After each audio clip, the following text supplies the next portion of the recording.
Halo semuanya, selamat datang kembali di Ruang Aide. Jadi belakangan ini kalau kita buka media sosial atau nonton berita, pasti ada satu pertanyaan yang muncul terus-menerus. Kayak lagu yang nggak bisa keluar dari kepala. Kenapa sih Amerika Serikat itu selalu, dan maksud saya mendukung Israel? Ini pertanyaan yang valid loh. Di satu sisi, ada konflik yang rumit dan memakan banyak korban. Di sisi lain, ada satu negara adidaya yang kelihatannya punya satu nomor di panggilan cepatnya. Dan nomor itu nyambungnya ke Tel Aviv. Rasanya kayak nonton pertandingan sepak bola di mana wasitnya pakai jersey salah satu tim. Aneh kan? Banyak orang bingung.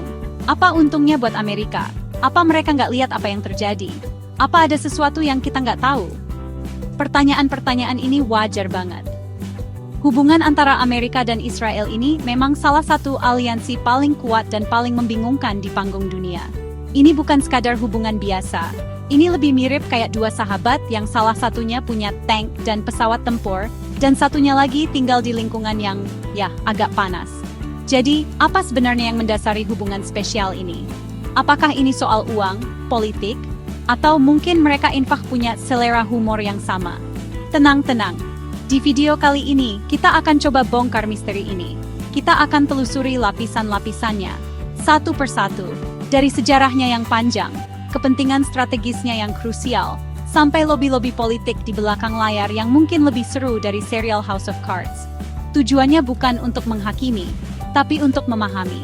Jadi, siapkan camilan kalian, luruskan punggung, karena kita akan melakukan perjalanan mendalam untuk menjawab pertanyaan besar.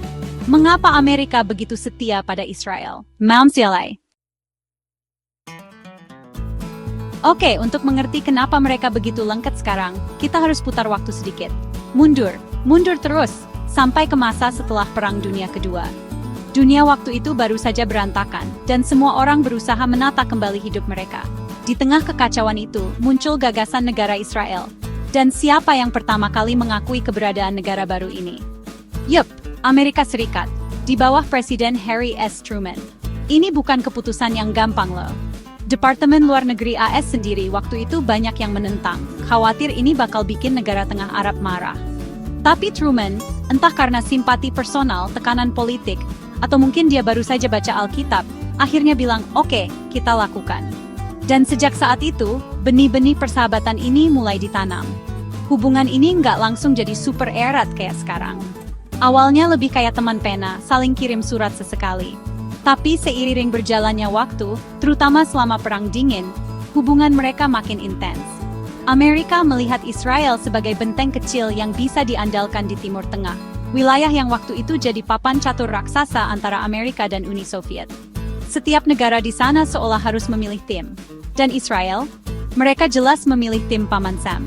Jadi hubungan yang awalnya didasari simpati historis, perlahan-lahan berubah menjadi kemitraan strategis. Ini bukan lagi soal kasihan, tapi sudah masuk ke ranah mio. Asbuforing. Kalau dalam bisnis properti ada 3 hal yang penting. Lokasi, lokasi, dan lokasi.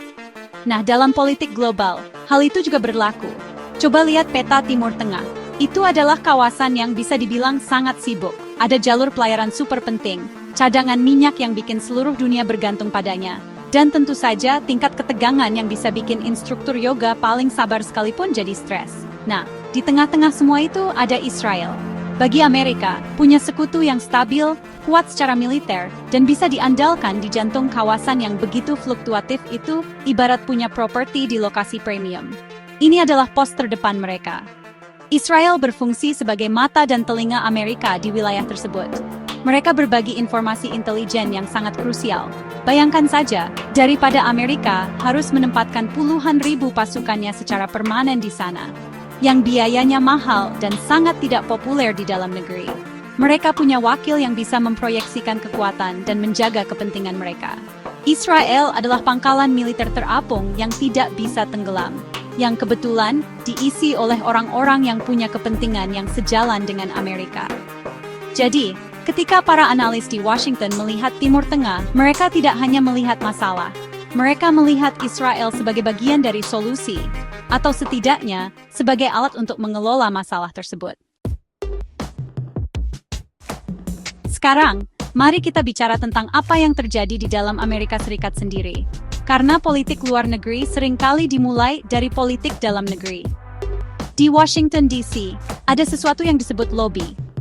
Ini pada dasarnya adalah kelompok-kelompok yang tugasnya meyakinkan politisi untuk mendukung kepentingan mereka.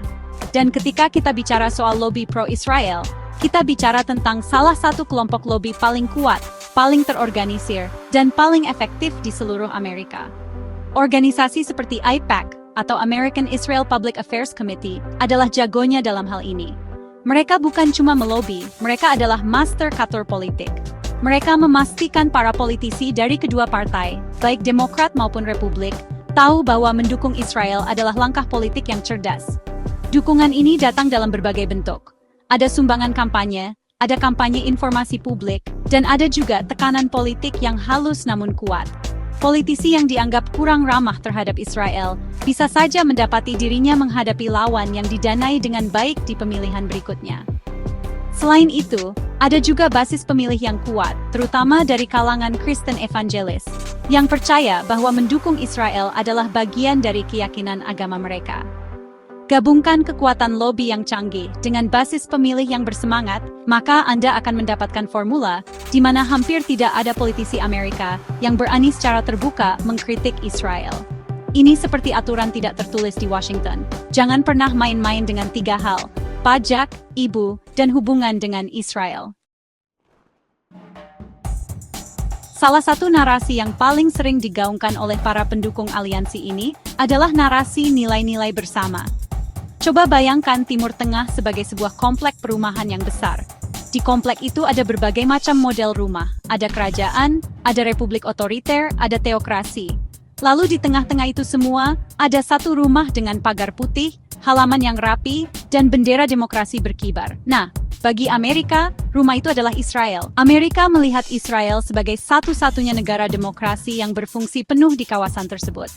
Mereka punya pemilu, parlemen yang ribut, persis seperti Kongres AS, dan Mahkamah Agung independen. Narasi ini sangat kuat. Ini mengubah hubungan dari sekadar aliansi strategis menjadi kemitraan ideologis. Pesannya adalah, kita tidak hanya bekerja sama karena kita butuh, tapi karena kita mirip. Kita sama-sama percaya pada kebebasan, hukum, dan hak individu. Tentu saja, para kritikus akan menunjuk pada perlakuan Israel terhadap Palestina dan bertanya, demokrasi untuk siapa? Tapi bagi para pembuat kebijakan di Washington, label satu-satunya demokrasi di Timur Tengah adalah justifikasi yang sangat kuat. Ini membuat dukungan untuk Israel terasa bukan hanya sebagai langkah pragmatis, tetapi juga sebagai tindakan yang benar secara moral. Sebuah pembelaan terhadap nilai-nilai yang Amerika klaim sebagai miliknya.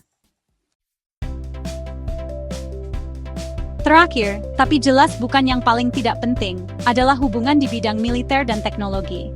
Ini adalah tulang punggung dari aliansi AS Israel. Amerika memberikan bantuan militer kepada Israel senilai miliaran dolar setiap tahun. Ini bukan uang tunai dalam koper ya. Sebagian besar bantuan ini adalah kredit yang harus dibelanjakan untuk membeli persenjataan dari perusahaan-perusahaan Amerika. Jadi, ini semacam simbiosis mutualisme. Israel mendapatkan teknologi militer tercanggih di dunia, dan industri pertahanan Amerika mendapatkan pelanggan setia. Pesawat tempur F-35, sistem pertahanan rudal Iron Dome, semuanya adalah hasil dari kerjasama ini. Tapi ini bukan jalan satu arah. Israel bukan hanya penerima, mereka juga inovator. Mereka adalah raksasa di bidang teknologi siber, intelijen, dan teknologi militer. Pengalaman mereka di medan perang yang nyata memberikan data dan wawasan yang tak ternilai bagi militer Amerika. Teknologi yang dikembangkan di Israel, dari drone canggih hingga perangkat lunak keamanan siber, seringkali diadopsi atau dipelajari oleh Amerika. Jadi, ini adalah hubungan di mana guru juga belajar dari muridnya. Amerika memberikan otot finansial dan perangkat keras, sementara Israel memberikan otak inovasi dan pengalaman lapangan yang keras. Keduanya saling membuat satu sama lain lebih kuat, menciptakan ikatan yang sangat sulit untuk dilepaskan.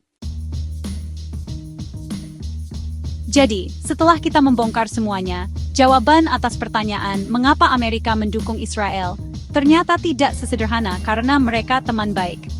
Ini adalah sebuah jalinan yang rumit, ditenun dari berbagai benang.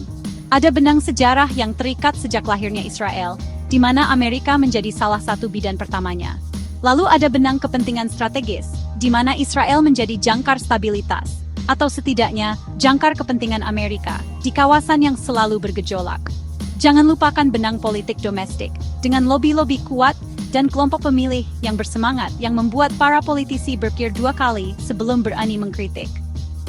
Kemudian, ada benang narasi nilai-nilai bersama, citra Israel sebagai satu-satunya demokrasi di lingkungannya, yang memberikan pembenaran moral bagi aliansi ini. Dan yang terakhir, ada benang baja dari kerjasama militer dan teknologi, sebuah hubungan simbiosis, di mana keduanya saling memperkuat, menciptakan ketergantungan yang mendalam. Semua benang ini terjalin menjadi satu tali yang sangat kuat, yang mengikat kedua negara dalam sebuah hubungan yang, bagi banyak orang, tampak tak terpatahkan. Ini bukan tentang satu alasan tunggal, tapi tentang tumpukan alasan yang saling menguatkan. Tentu saja, ini adalah topik yang sangat kompleks dan sensitif, dan saya yakin banyak dari kalian punya pandangan, pengalaman, atau informasi tambahan. Itulah gunanya Ruang Aide. Saya ingin mendengar pendapat kalian. Apakah ada faktor lain yang menurut kalian penting? Apakah kalian setuju atau tidak setuju dengan analisis ini? Mari kita lanjutkan diskusi ini dengan sehat dan saling menghormati di kolom komentar di bawah. Jangan lupa untuk like, subscribe, dan nyalakan loncengnya agar tidak ketinggalan pembahasan mendalam lainnya. Terima kasih sudah menonton. Sampai jumpa di video berikutnya.